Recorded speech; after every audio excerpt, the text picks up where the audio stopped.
excited to have artists like these that can join us and let us know about how meaningful it is to their process. Now, Lars, I'd love to hear a little bit more from you. I believe you have a presentation, and I'd love for you to share that with our audience. All right. Well, thank you, John. Thank you for having me and for putting this together. I appreciate the opportunity. I hope it's all broadcasting okay out there. Are we looking at slides at this time? I think so. Let's check out some images of, I guess, your container home project. Okay. We'll pull those up right now as we talk. All right. There we go. Okay. Let's see what we got on the computer here. Magic. All right. Okay. Well, yeah, I guess the first thing that I would have to say about this is a bit of a disclaimer in that when I set out to create this place, it wasn't necessarily as I didn't necessarily have in mind to create a sustainable structure. For me at that time, it was really more about, a sustaining of my own livelihood, because at that time, I was living as an artist, and I was working for Socrates Sculpture Park, which is a not for profit, and this all came about really just as a means to provide for myself, and it was done just with whatever materials were around. And at the park, we put on a lot of exhibitions, a lot of sculptures that ultimately were dismantled. So I had access to a lot of the tools and a lot of the materials that were once sculptures in the park. So if we want to go on to the next slide, you can see that when I came into this position,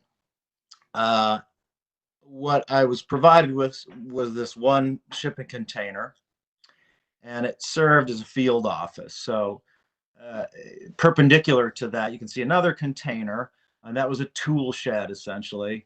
And in the next slide, you can see on the inside, it was really just a pretty basic, crude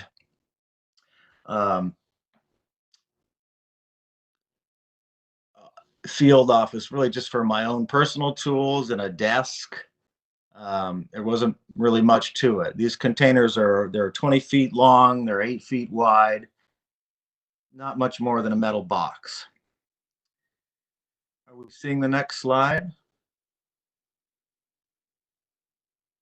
There I see it now. So it was pretty crude. And as I went about my job there, I should say we use these shipping containers for all sorts of different purposes. We mainly for sheltering our equipment, our tools, and what we needed to do the job at the park. But we use them also for classroom activities, to store materials for the education program. We use them for everything. And when I came into the job, we want to go on to the next slide. They were, that's another view of the elaborate and lovely field office. So we can carry on to the next slide. This was one of the other many containers that we used, and I noticed that it was a sort of a complementary box to the one that I had started with, and that someone had outfitted it with these double doors, and you can see there's a I-beam that was designed to swivel out. It rotated out through those double doors. And in the next slide, you can see how that is meant to operate. And that was as a jib crane. So at one point, these two containers must have been configured on top of one another so that the crane could be used to haul things up onto the second story. Can we proceed to the next? Oh yeah, so there we have, and this is later on in this structure's life here in Red Hook. You can see there how it comes in handy when it comes time to hauling street balls up onto the second floor in a snowstorm. And next. So this is back to the second story, the number 2 container that I had begun to re-envision as a second story to be placed on top of my field office. And I didn't really know exactly what I'd be using it for, but here you can see how that jib crane had swung inside, and you can see above that circular skylight that was put in. I was using plywood on the walls there and some reclaimed flooring to finish it out. It was insulated. That window, I think, yeah, that wasn't existing. I put that window in as well. So if we go on to the next slide, you can see that it was a matter then of stacking the two. And, you know, these containers are designed really to be stacked in big volumes and shipped around the globe. So they're meant to be picked up with an industrial forklift like this. And so in the next slide, once that was placed on the top, I started to play around with what could be done with the space, and it occurred to me that this might be a way that I could provide a home for myself, a low-cost living space. So what you see there is my desk on one half of this space, and a wall that was actually made up of a shipping crate that I remodeled into a wardrobe, and then the bed beyond that. And that was essentially my living space. I had an outdoor kitchen on a sort of crude porch. And in the next slide, you can see that that's an image of the skylight. That was the entertainment of the house. So you just look up at the trees and the leaves and the birds and whatnot. And then the next slide, you can see the lovely bathroom situation that I created for that's a shower there on the left-hand side. That's around the back side of the container. And this is a passive solar hot water system, which is a fancy way of saying it was a black hose that was coiled up and left on the roof. So you give that a few hours in the morning, and if you time it right, you can get a nice hot shower. If you open the valve real light, and maybe a 2-minute shower. You stand on that pallet, and that's your bathing. And so that didn't last very long. I figured, well, if I'm really going to make this into a truly livable house, I have to have a proper bathroom and a little bit more space. So on the right-hand side, you see a container number 3, which was appropriated for use, and I decided to go double wide on it. So in the next slide, you can see how once you set the two containers side by side, you can begin to cut the walls between the two.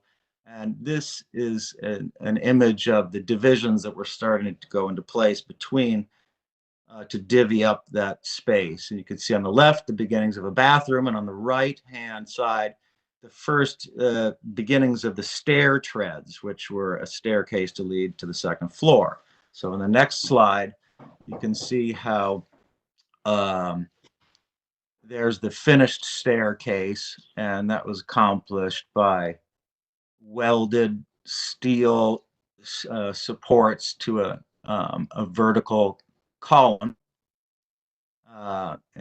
So you see the original field office on the right-hand side, and the threshold between the two containers. And on the left, you see the new double wide space. And in the next slide, you'll see there's also a little bit of a workshop. So this is a very tiny space. This is only 8 feet wide and maybe 8 by 12 feet. And then much of this, mind you, is really just sort of, again, made up of stuff that was sort of lying around in the park after we dismantled the exhibitions. This is the bathroom. You can sort of see how the staircase wraps around and the different elevations of the bathroom. So you see the 3 treads above the toilet there, and another 3 taking a dog leg turn up over the shower. So that much of the challenge here was to use as efficiently as possible this very tiny space. In the next slide, you can see, there's a detail of the toilet now. See, this is one of the tricks when you don't have proper linkage into municipal systems. You can use what you see here as an incinerator toilet. So that is a toilet that doesn't use water. It is an electrically powered incinerator of waste. So you don't have any brown water issues. And on the right-hand side there, you can see that's one of the tricks here for space-saving devices. So these containers are corrugated, so every inch on the inside of the interior counted. So I used the outturn of the corrugation to house the 2x4 stud system. So you can see in that hole, that's a hole cut through the wall for the venting of that toilet. And that is the stud you can see outermost, and then the white is the insulation. And then beyond that is the cladding of the interior wall, which was plywood. So it's very slim and conserved every inch of the space inside. So in the next slide, we have the upstairs. So coming up the flight of stairs on the left, that leads to the kitchen. And on the right-hand side, you see the opposite view once you've reached the top of the stairs. So that is a very small kitchen. And a lot of this stuff was, hand-me-down refrigerators from someone's college dorm, or a sink there that came from Build It Green, architectural salvage, a lot of good stuff to be had from salvage places like these. And then above, it's notable, you see a skylight. So that light that's entering in above the kitchen is a skylight that was built out of sheathing from a sculpture that was torn apart, a big light box that was made in sheet metal and plastic. And the sheet metal was used to shed the rain from this construction, and the plastic was used as the risers in the staircase for a disco effect on the steps. And in the next slide, you'll see what the living room eventually became. So the bed was moved into another container. The desk got to be enlarged somewhat, and I took on the quintessential Eames chair from a hand-me-down from Dad. That I felt pretty cool about having that at this point. It was really sort of resemble a house. So now in the next slide, you can see another hand-me-down, and this was a real good one. This came as a fully intact sculpture. one of our artists, Jason Tomei, had built this wonderful greenhouse structure. At the end of the show, unlike most of the other sculptures which were taken apart, this one we decided to keep intact, and it could be used as an addition to the house. So with one of DeSuvro's trucks, we were able to pick it up. And in the next slide, you can see how it was made to create an addition to the place, running perpendicular to the footprint of the main structure. In the next slide.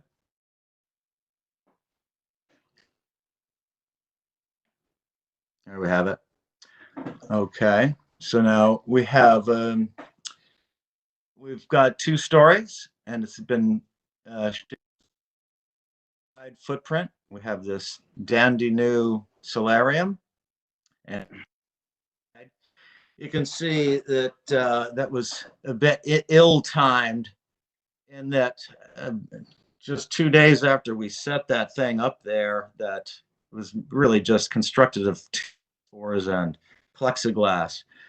The winds came up, and I learned a little too late, a hurricane coming, and this was when Sandy struck, and I hadn't yet even fastened that glassy structure down, so it was a bit precarious. In the next slide, you can, it had to be reinforced. It was strapped down, and it was reinforced on the inside with stiff braces to try to counter any kind of stormy activity that was imminent. And in the right-hand slide, you could see that is through the kitchen window, a lovely view of the Costco parking lot that I had as a neighbor. And if you look, I don't know if you can tell, but that Costco parking lot has been completely flooded by the East River. So that had lapped up about 12 inches away from the foundation of this house. So that's the adventure story of that whole solarium element to the domicile story. And the next slide, you can see that eventually the skies cleared, and this is a view inside the solarium. The plants began to blossom, and all was okay. And in the next slide, you'll see that it filled out eventually with lovely gatherings, party, all was well. That ends well. But then this is about 7 years into my time at Socrates, and so it was time to move on. And so in the next slide, you can see how the forklifts were brought out again, and the entire place was picked apart box by box in order to be moved, which was quite an undertaking to divide an entire house into 4 and relocate it. And the next slide, see how that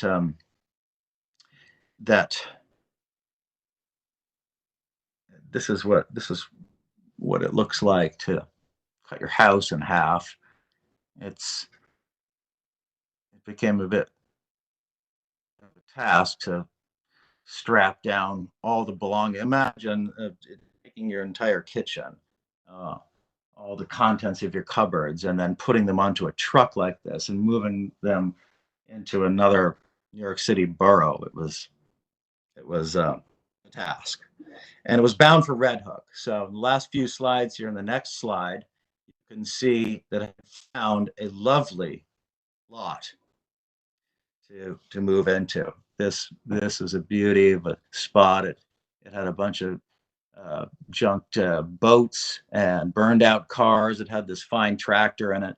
And then in the lower image, you can see how once I started to level it out to try to create a footing for the container house, it wasn't quite so earthy. I mean, it was more about 80% of rubble and garbage and bricks. And in the next slide, you can see how the box is set into place, and the rubble was actually reused to create a sort of a dry garden. Built it up, delineated garden beds, and built up the rubble. And then in the next slide, you could see how it was then filled out with greenery and mosses and plants between all the bits of rubble. And in the last slide here, the next and last slide, you can see it in its current state, somewhat abbreviated, without the solarium, without the tool shed. And so now it just exists as a 4-unit container house. And that's where we are today. And that is the slideshow that I have. We can carry on to the next part of the talk. Well, thank you so much, Lars. Just really amazing and inspiring to see how you kind of through your own inspiration just created this whole story that seems to continue to be evolving. Am I correct in that you're communicating to us today from this very dwelling? I am. Beautiful. So, folks, if you're just joining us and didn't miss the introduction, you're welcome to Materials for the Arts Artist Conversation. Tonight, we're lucky enough to be joined by the artist and modular, container home designer Lars Fisk.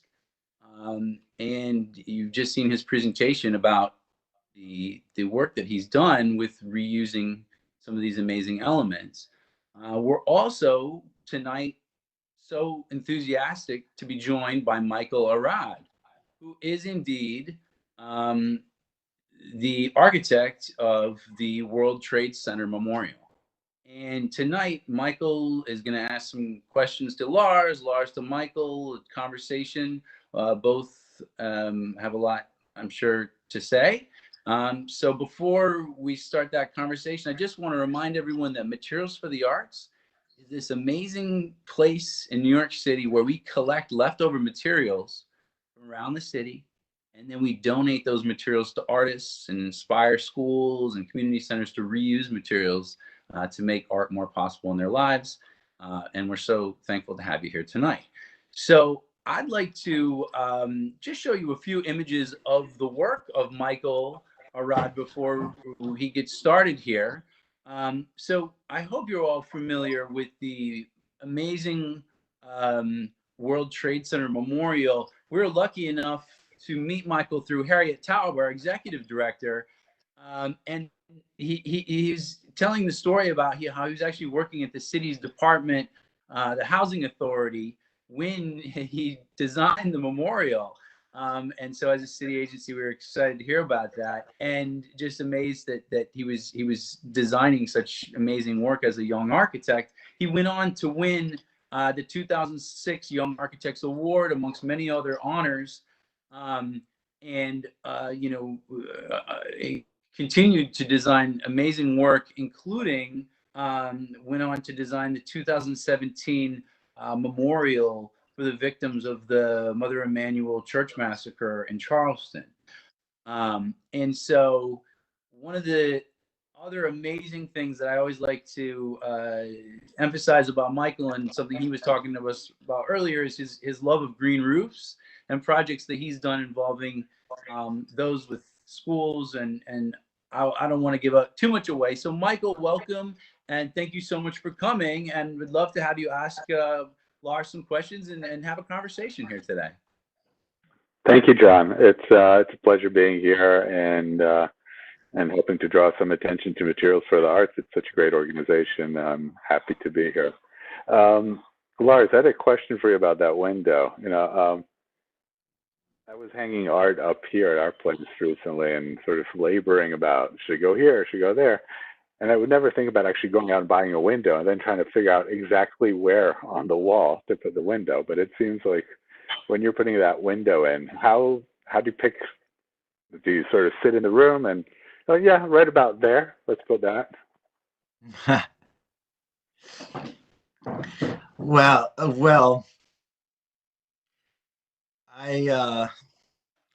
I try to live with the space. I mean, as long as I can, and prototype these sorts of decisions as much as I can. I mean, uh, sometimes it's as simple as before you commit to a position, just drilling a little hole in the wall and peering through it to see what the view offers, and use a lot of masking tape uh,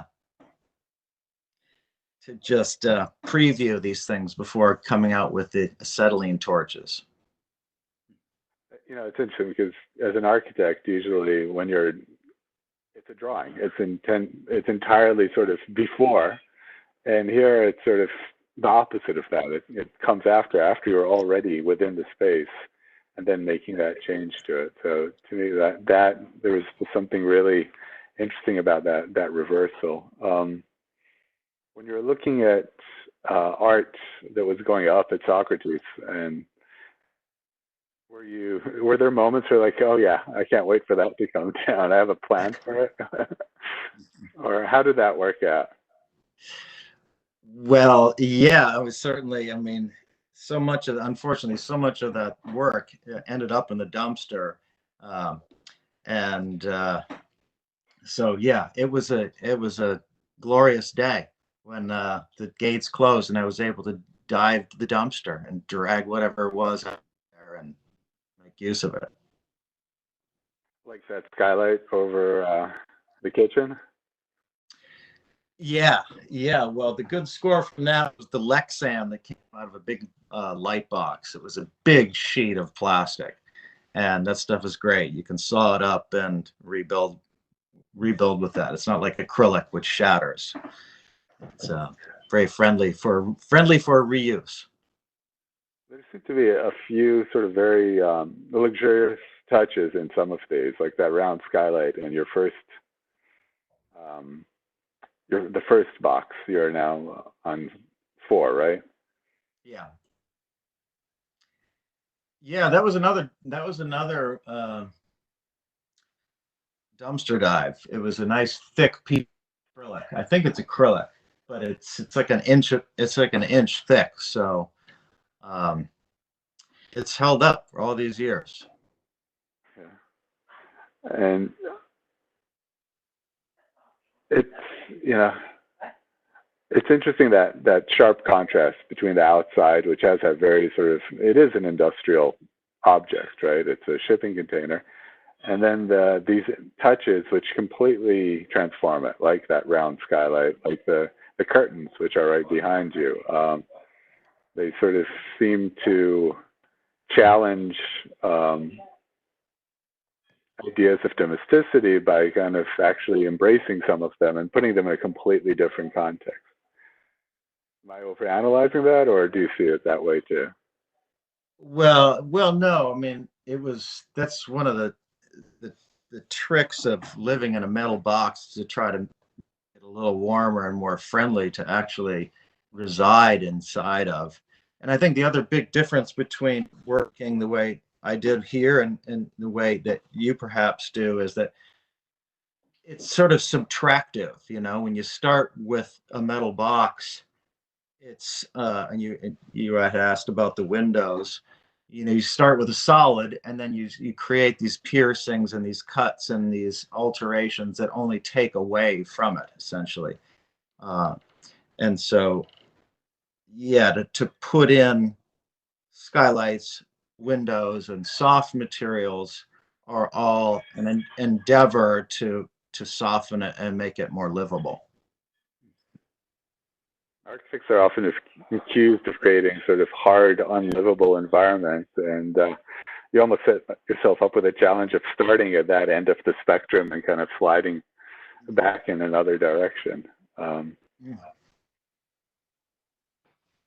You know, when I was looking at that round skylight, I thought of a project that I had done, which, other than geometry doesn't have that much in common with it, but it was that that green roof that John was asking about earlier, which was for the Fifth Street Farm. It was for a New York City public school on Avenue B at Fifth Street, where my son was going to school. And we wanted to grow vegetables up on that roof. And one idea we had was to actually take these round kiddie pools and just plop 100 of them up on the roof and use that. Unfortunately, working with the school construction authority and their very sort of strict standards, which are there for a reason, we discovered we couldn't put that additional weight directly onto the roof slab. But that idea of sort of taking an object and just changing how you use it and how we perceive of it would be great. Yeah, that's a slide of the final roof, which is actually elevated above the actual roof. You can see it on the right side of the image, just past the chain link, and 4 feet down is actual roof slab of the roof. You can see the Empire State Building in the distance there. But it started with a plastic tub that was about 4 feet across, and we even wanted to turn it into a greenhouse by using a clear dome umbrella over it to kind of create these little pods. So you could just, there's something that, you know, as an architect, you're always bound by longer timelines and having to make decisions well in advance. The idea that you can just go out, get something, put it together, feels liberating. Yeah. So what you've described here in this garden, this was essentially a retrofit of a school. So this was working only with what you could at that moment. So I see. Yeah. So that's a lot of weight. It was a lot of weight, and what we ended up doing is actually extending the columns through the roof and violating the waterproofing warranty that the school construction authority was very concerned about. And you know, it became a much more expensive and time-consuming process than what we had initially envisioned. And I guess you have that freedom when you're building for yourself and when you're working as an artist. So I'm somewhat envious of that freedom that you have when it comes to approaching building something. Oh yeah, well, I admire the profession of architecture very much, and I think that it must be very difficult to have to comply with so much of the dynamics that are at play there. You know, I gotta say, I mean, I've loved the process and thought at one time that it might be fun to try to do more architectural projects. But I think that the freedom with which I was able to build this out and continue to tinker around with it, was very fortunate. And but I totally respect those that have to work in a more restricted way. But it's cool that you're able to make a project like this garden happen retrospectively. Yeah. Thanks. So tell me, do you see connections between the work on your house and your artistic projects, the sculptures? Well, not entirely, no. Sculptures are, of course, not really at all functional,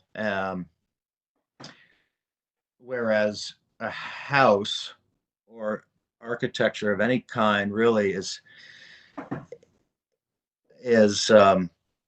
purely a machine for living. And so a lot of the things that dictate decisions in making are just not at all at play in making a work of art. You know, these are just static objects. Do sort of traverse both of those interests of mine, but essentially they're two very different things. Wow. There's some. Yeah. very cool to see these. And I mean, you build these yourselves, right? So I would see some overlap in that sort of that skill set, right? Of being able to build your home and to build these. And they both have a sense of inviting you in to inhabit these spaces. Yeah, I mean that there are the subject matter, it can relate to buildings and then ordinary things in the world, and certainly like the how that they come into being. It the sculpture came first, and it really, the training and how to build these things certainly came in handy when it came time to applying that to making a house. This house is really just a bigger version of what I do in the studio. But yeah, and some of these are meant to be seen as spaces, I suppose, particularly the vessels that resemble vehicles, or the references to architecture. Sure, and there were some where you could enter into them for sure, but they didn't really serve any other purpose other than just for make believe, let's say. But they play with the idea of what is an icon, right? I mean, they're recognizable and then they're distorted, which in a strange way is the opposite of what the house is, right? It is not recognizably a house in any way, but it is. That's true. Yeah, that's true. Yeah, these sculptures, they're really meant to be more about a play of perception. You see the thing, understand the thing because it's recognizable, but it isn't that thing because it's this other senseless, irrational shape. There seems to be seriousness and humor simultaneously in these, and earlier that the garbage bags that were shown that are sort of sitting there. I guess they're not really sitting because they're not a person, but they feel like almost like a body that's slumped in a corner, not in a threatening or sad way, but in a sort of a humorous way. Yeah, they were meant to sort of resemble human forms in some way. They were meant to reference the classical sculptor's challenge of rendering drapery, and how in drapery He had to do a trash bag. What's that? If Bernini had to do the folds on the trash bag. Yes, exactly. Exactly. And this was also a reference that sort of makes sense in terms of reuse and waste and whatnot, because they of course are meant to call to mind the issue of waste and a plump, hefty bag of garbage, and how this might relate to our own bodies. Talk a little bit about the temporary pavilions that were built at Socrates. I mean, and sort of it's a series, right, that reached out to architects to erect a pavilion every summer, if I'm not mistaken. And we talked last week about how it would have been interesting if some people would have embraced the fact that they were going to be temporary, but very often on that last day, on sort of when you strike the set, so to speak, it was not a happy day for the architects involved.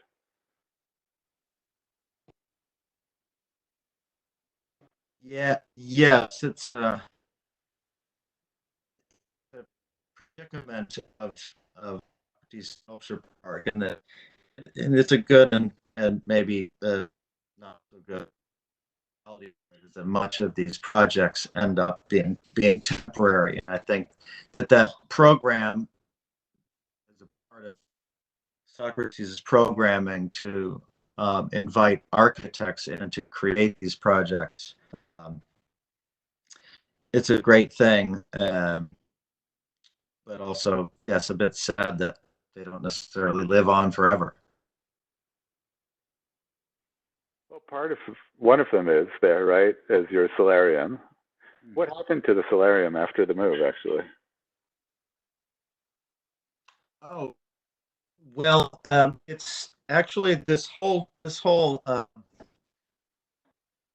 container construction, which I moved to Red Hook, was recreated at Socrates. So everything, uh, essentially the 4 containers that I removed played with 4 others, and so the solarium exists as a part of the original construction. It's just new, it's built of new boxes to replace the ones that I took out.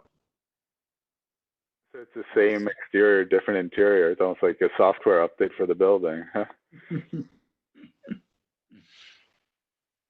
Man. Now, what is in those 4 cubes? Well, At Socrates. the fellow that took over my job there uses that whole part of the compound as his own field office and workshop, as I had. Like the carbon copy building. I'm missing some of didn't the it also dialogue here. I was going to say, Lars, I think also additionally at Socrates, I know seems like what your work inspired an outdoor classroom that's there. It's, you might not want to say directly, but I feel like the spirit of your work certainly continued, so that if folks were to go to Socrates now, they would see an outdoor classroom that's definitely influenced by some of your approaches. Well, it was probably the other way around. I was just using these containers because they had always been in use at Socrates. We weren't permitted to create permanent structures, so containers just were just around, and everything that grew out of what I did was just using stuff that was around and available. And I got that idea because they'd already been doing it. Do you have plans for changes to your current place in Red Hook? Well, yes, I'd like to be able to continue. It's a great thing. I mean, it's like the first modular unit, right? These shipping containers. So it works well to just continue to add boxes, and so I may add another box for my gal, who needs her own room, her own powder room. So that may be coming in the future shortly.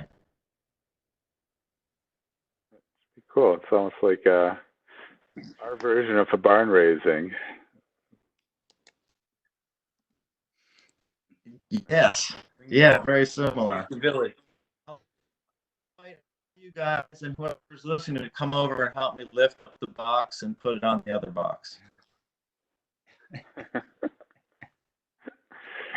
I'm looking forward to that. I got a question for you. Rental. I have a question for both of you, actually, Michael and Lars. Materials for the arts all day long, trying to talk to people about reuse. Would each of you mind just like telling maybe everybody just a little bit of why would you personally, is there something that like Lars, you reuse materials, could you talk about why? Like, why is that you choose to do? I understand you have probably access to other things, but why the choice to do that?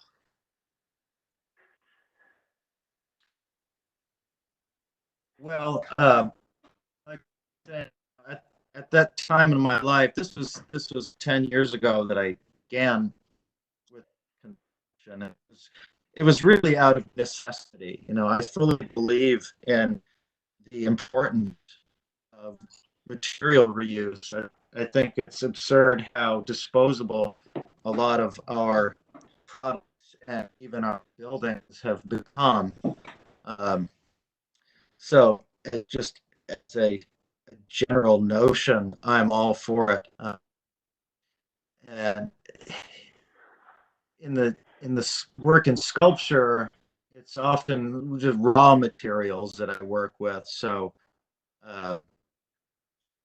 steel that is fundamentally used and reused, just by nature of how the material can be reused. But I can't really claim to go about my practice purely dumpsters, let's say. Mm-hmm. But you seem to enjoy. Yeah. Yeah. It sounds like a little bit of necessity is the mother of invention, and then an acquired taste comes with it. We have a few questions that have been sent my way from the audience, and some of them are really sort of nuts and bolts questions, like plumbing and electricity. So I think you answered the plumbing question already with the incinerating bathroom, but electricity. And another question is like, how difficult was it moving your home? And I have to say, I thought, oh, you don't have to pack anything, just the home. But you made it sound like it was actually a little more difficult than packing everything and leaving.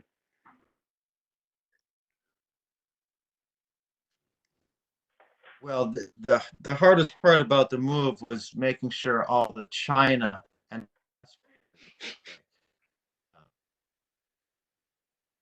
everything had to be removed to the floor for it to be moved. And it was a hell of a task, just packing up all your things, just move them in one big go on a truck. And as far as the utilities, that's something that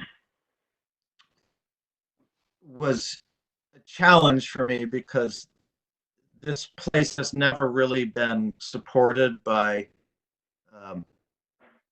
proper municipal systems, and was made possible through let's say crafty rerouting of resources from one place to the next. We'll leave it at that. I remember a move that was just half a block from 12th Street to First Avenue, and I thought, oh, this shouldn't be too hard. It's half a block, and it ended up being the worst one because it's like you're carrying armfuls of stuff down 3 flights, half a block, and up 3 flights. So that was a really moving is never what you think it's going to be. Do you feel like your setup affords you in some ways some freedoms?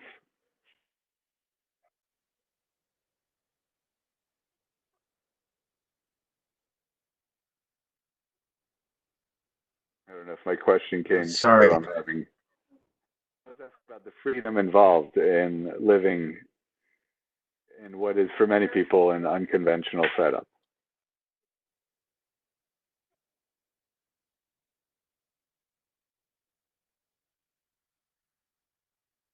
To be I think we. The audio delays on my end or on Lars? I think Lars. We might have lost Lars briefly. Lars, can you hear us? I think he'll be trying to be back with us shortly. In the meantime, Michael, I'm going to hit you up with that question I asked Lars. So, I mean, for example, for you, the Green Roof Project, you know, why do something like that?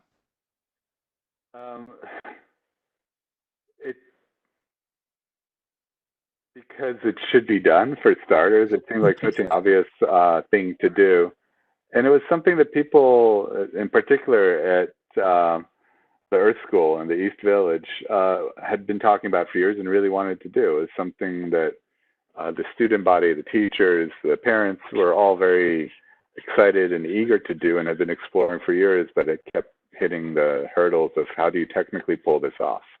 And which is why the initial thought of how do we make it quick, easy, and instant was what drove me, is to try and find an immediate, simple solution to it. And we ended up going in a much more technical way, the firm that actually installed it was a roof dunnage firm, the type of people that usually install cooling towers on big buildings. And it was really almost like a project that had that sort of very straightforward task of carrying a load on a roof and allowing children to safely access that space and safely egress from it when needed.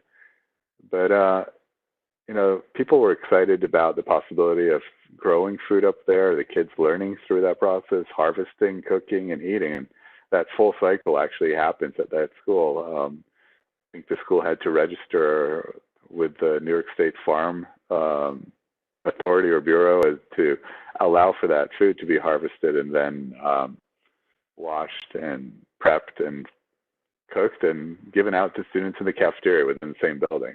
And obviously it's not a sustainable model for feeding kids day in, day out, but it's a great it's a great educational tool, it's a great recreational tool, and it's environmentally the right thing to do for a variety of reasons. Beautiful. And just think, I love thinking about, however many hundreds of students grow up to then be so enthusiastic and, living this better world we hope for them. I think that's amazing. It's, go ahead. Yeah. I was going to see if Lars had can replicate this. It looks like he has moved to another room. Better Wi-Fi. Hey. Yeah, I lost you there for a minute. Sorry about that. In the tool room. Yeah, yes, I went next door, closer to the router. Is this working better now? Yeah, I'm sitting a few inches from the router myself. So I was asking you about the freedom that you have with this setup. Oh, it's wonderful. I think for me, the greatest thing about it that I've found is that, it's given me an opportunity to own a building. Essentially, it is what it is. I can't afford to buy a house in New York City, but this is a place that I've made and it belongs to me. I don't own the land that it's on, but the nice thing about it is it's a mobile home, and it enables me to create some equity for myself in New York City.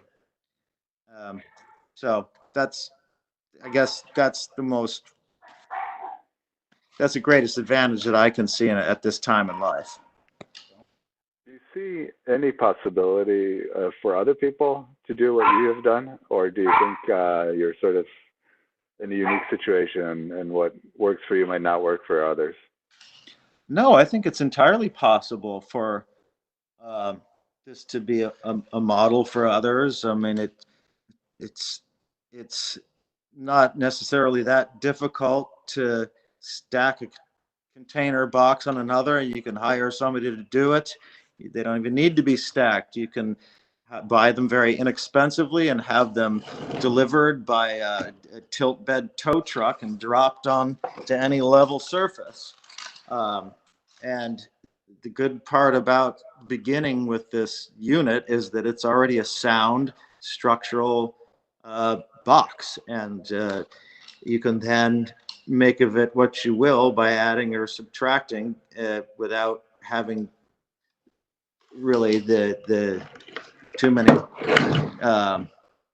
building skills. It's really interior design more than it is structural design.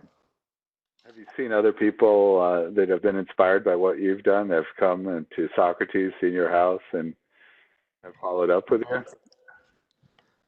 Well, a lot of people are building with containers now. It's pretty popular. The whole tiny house movement has really become very mature now. It wasn't really so much of a thing when I started. So maybe in the beginnings it was seen as more of a novelty. But I think these days people are really seeing that it's a very approachable way of life.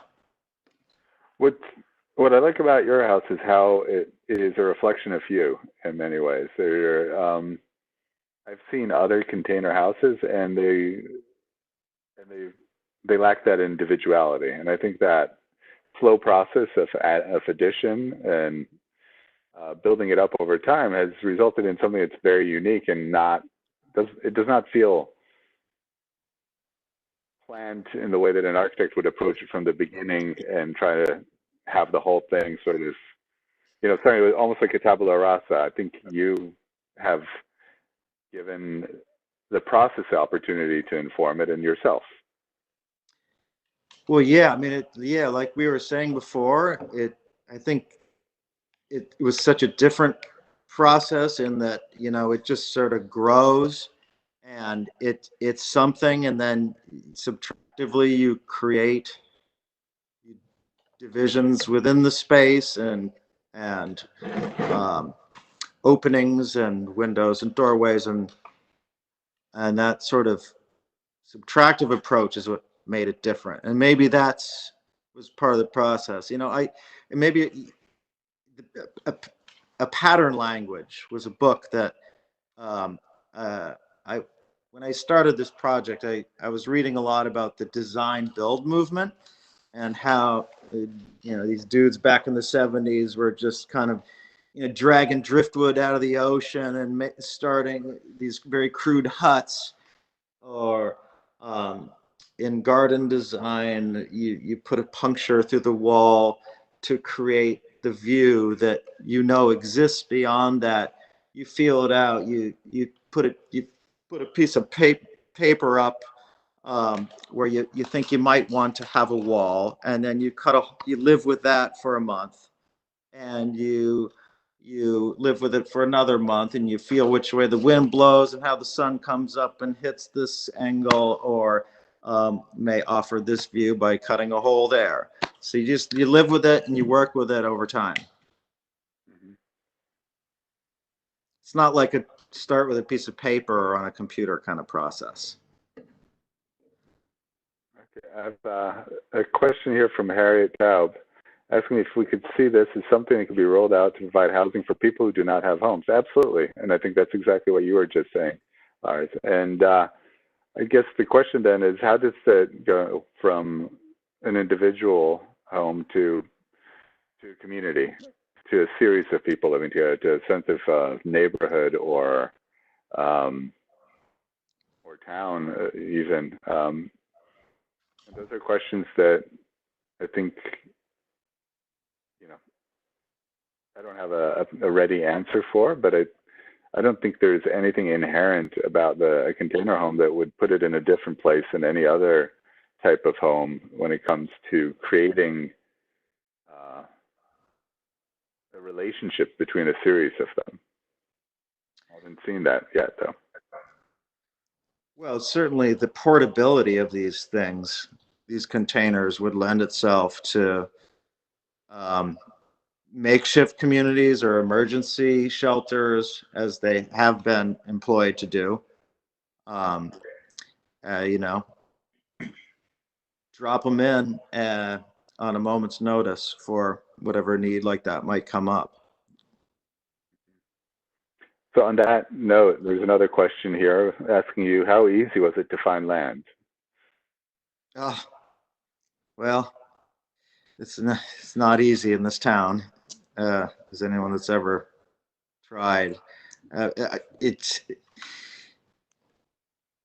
What I found was an undeveloped residential lot. So it was just essentially a weedy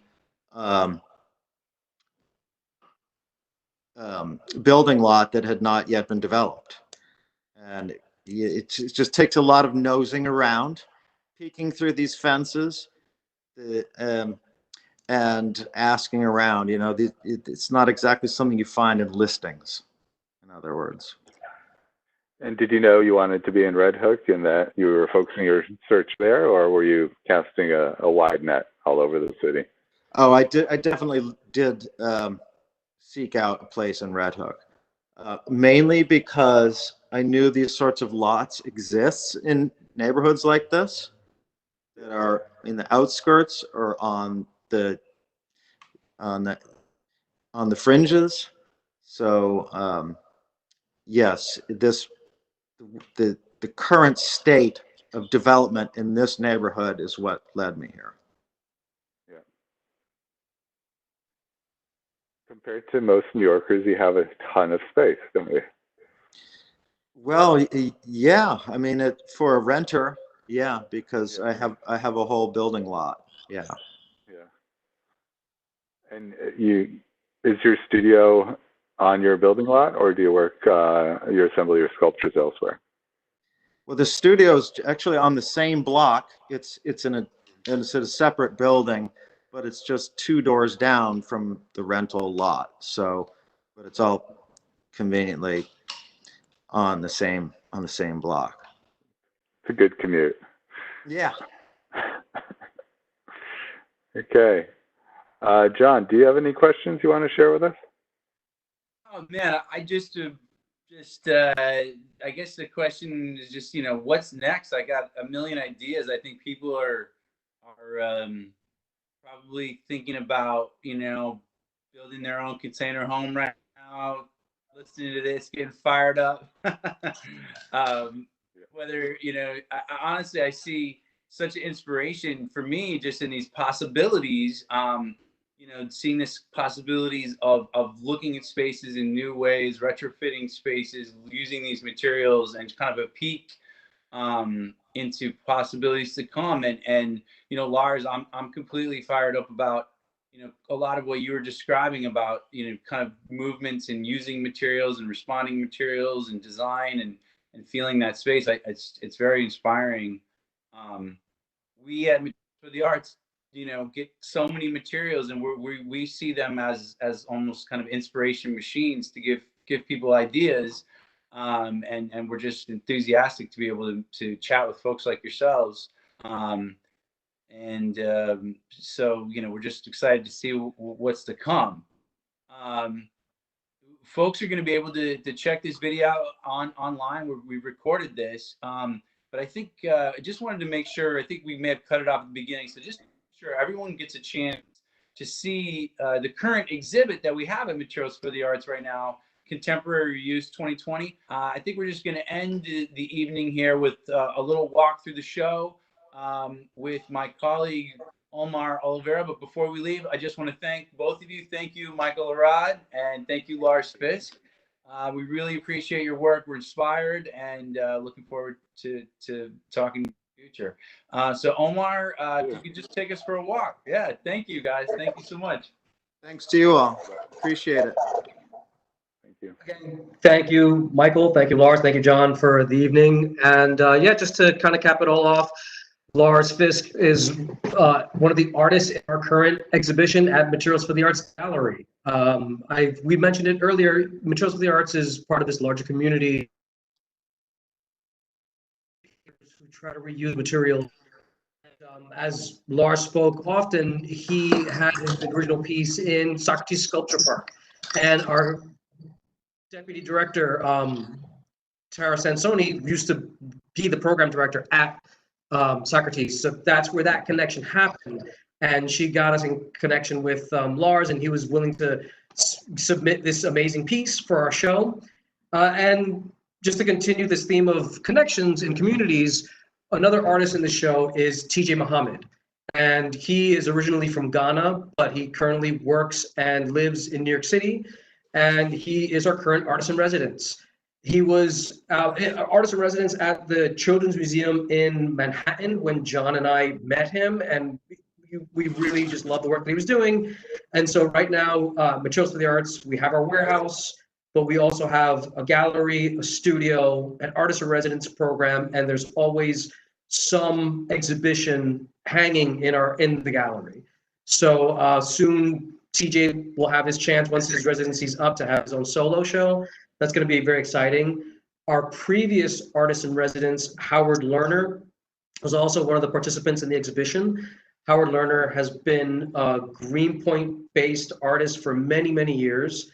And it's, he's known for doing these amazing large-scale collages with oil and pieces of album cover with a lot of very personal and historic references throughout. Another member of our community is Cecile Chung. She's originally from Ecuador. Her parents are of Chinese descent, but she has been a New York City public school teacher for many years. And she is also an artist and a recipient. So we've known her for many, many years. She's come to shop so many times. And it's just wonderful to have her in the show. Another crucial member to our community, and in particular, the Long Island City community, is Carolina Peñafiel, who is the founder of Local Project. And that's a Long Island City arts organization that has a gallery, studios, artist in residence program. And as you can see, Carolina is an artist herself. So we're very fortunate to have her part of our community and to have her participating in this show. And lastly, this artist actually came to us through one of our teaching artists, David Marini. He follows Jason Rolfe, who goes by the name Chancy Racket on Instagram. And David told John and I, you got to check this guy out. You got to just look at his work.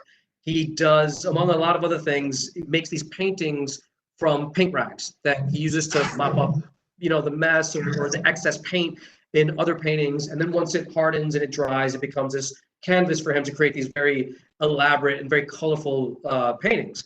So John and I recently got to visit his studio, which is a wonderful space. Also kind of alternative, keeping with the theme. It's his both living space and his studio space, and he submitted these 25 amazing paintings. So all of that work is still up in the MFTA gallery. You can see it on YouTube. We have a tour on our channel, and hopefully it will still be up in time for people, once we get back and people can check it out. So I'll just give it back to you, John, and good night, everyone. Wow, thank you so much, Omar. So psyched about the show. And folks, if you're at your house, which you probably are, it's a great time to find something to reuse to make some art. So I hope you can make the most of it. And we'll see you soon when we're all seeing each other in person. And thanks again to Lars and Michael. Have a great evening, everyone. And thanks again for the arts. Good night.